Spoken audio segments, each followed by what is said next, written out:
आओ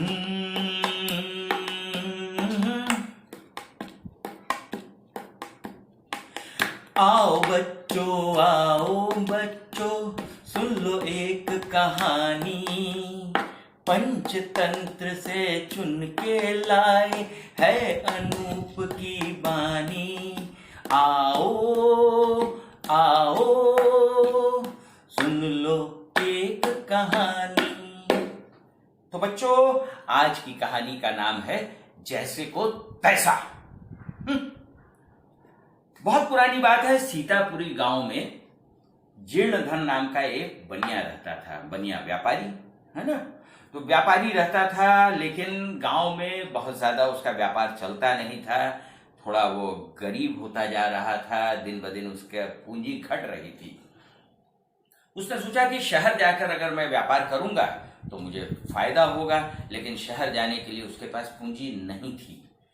उसके पास एक तराजू था, लोहे का तराजू था, जो कि बहुत अच्छा था, मजबूत था। तो उसने सोचा कि इसे मैं साहूकार के पास रखकर उससे कुछ धन लेकर, उससे पूंजी बनाकर और कुछ सामान लेकर फिर चला जाऊंगा शहर को। शहर में कुछ दिन व्यापार करने के बाद कुछ पैसे कमा कर लौट आऊंगा। इस विचार से वो साहूकार के पास गया। उसने तराजू अपनी दी और कहा कि साहूकार महाराज, आप इस तराजू को रखकर मुझे कुछ पैसा दे दीजिए। साहूकार उसको जानता था, बहुत सीधा बनिया था, बहुत ईमानदार था। तो उसने उसे कुछ पैसे दिए। पैसे देकर उसने कहा कि ठीक है, जब मैं शहर से लौटूंगा व्यापार करके तो मैं पैसे देकर आपसे तराजू ले जाऊंगा। बहुत अच्छी बात रही और लेकर चला गया। वो अपने शहर गया। शहर से साल डेढ़ साल बाद वो फिर कुछ अच्छा पैसा कमाकर अपने गांव को लौटा। गांव को आने के बाद वो सबसे पहले साहूकार के पास गया। साहूकार से कहा कि साहूकार महोदय, आप मुझे मेरा तराजू वापस कर दें। इस पर साहूकार ने कहा, ओ, तुम्हारा तराजू तो सब चूहे खा गए। उसे बनिया को बहुत आश्चर्य हुआ। है, लोहे की तराजू कहीं चूहे खा सकते हैं? उसको आश्चर्य तो हुआ, लेकिन वो बेचारा भोला भाला था, सीधा साधा था, बुद्धिमान था। लेकिन तो उसने कहा कोई बात नहीं है, जब वो खा गए तो उसमें आप भी क्या कर सकते हैं, मैं भी क्या कर सकता हूँ। चलिए, जो मेरे नसीब में था वो हो गया है, अब कोई बात नहीं है। थोड़ी देर तक वो इधर उधर की बात करते रहे। फिर उस बनिया ने कहा कि साहूकार महोदय, मैं पास में जो आपके नदी है उसमें जा रहा हूँ स्नान करने के लिए।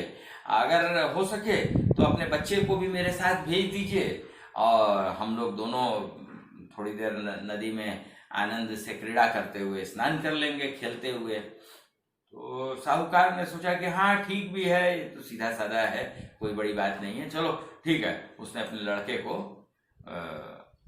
उस बनिया के साथ भेज दिया, जीर्णधन के साथ में। अब जीर्णधन ने किया क्या कि नदी के पास में थोड़ी दूर पर एक गुफा थी। उस गुफा में ले जाके उस लड़के को बंद किया और उसके ऊपर एक बहुत बड़ा भारी सा पत्थर लगा दिया। पत्थर लगाकर उसके बाद नहा धोकर वो नदी से वापस आया तो साहूकार ने कहा, अरे मेरा बेटा कहाँ है? तुम्हारे साथ में वो गया था, जो उसको लेकर क्यों नहीं आए? तो उसने कहा कि उसे एक चील उठा ले गई। उसने कहा, अरे इतना भारी मेरा लड़का और उसको चील उठा ले गई, ये हो ही नहीं सकता, ये एकदम असंभव है। उसने कहा, क्यों असंभव कैसे है? जिस तरह चूहे लोहे के तराजू खा सकते हैं, उस तरह चील भी आपके बेटे को उठा ले गई। अब तो अगर तराजू नहीं है तो आपका बेटा भी नहीं है। साहूकार को समझ में आ गया कि अब वो इस बनिए की बुद्धिमानी में फंस चुका है। तो उसने उससे माफी मांगी। उसने कहा कि मैं तुम्हारा तराजू वापस कर रहा हूं, लेकिन तुम्हें मेरे बच्चे को भी लौटाना होगा। तो बनिया के लिए तो बाएं हाथ का खेल था, वो जानता था कि बच्चा कहाँ पर है। उसने कहा कि ठीक है, मैं अभी आपके बच्चे को लेके आता हूँ, पहले तराजू मुझे दीजिए। तराजू उसने लिया, अपने घर पर ले जाके रखा और फिर उस गुफा में से उसके बच्चे को ले जाकर उसको सुपुर्द कर दिया। तो बच्चों, कुछ दुष्ट लोग होते हैं, उनको दुष्टई से ही, यानी उनको उसी प्रकार से सबक देना पड़ता है ना।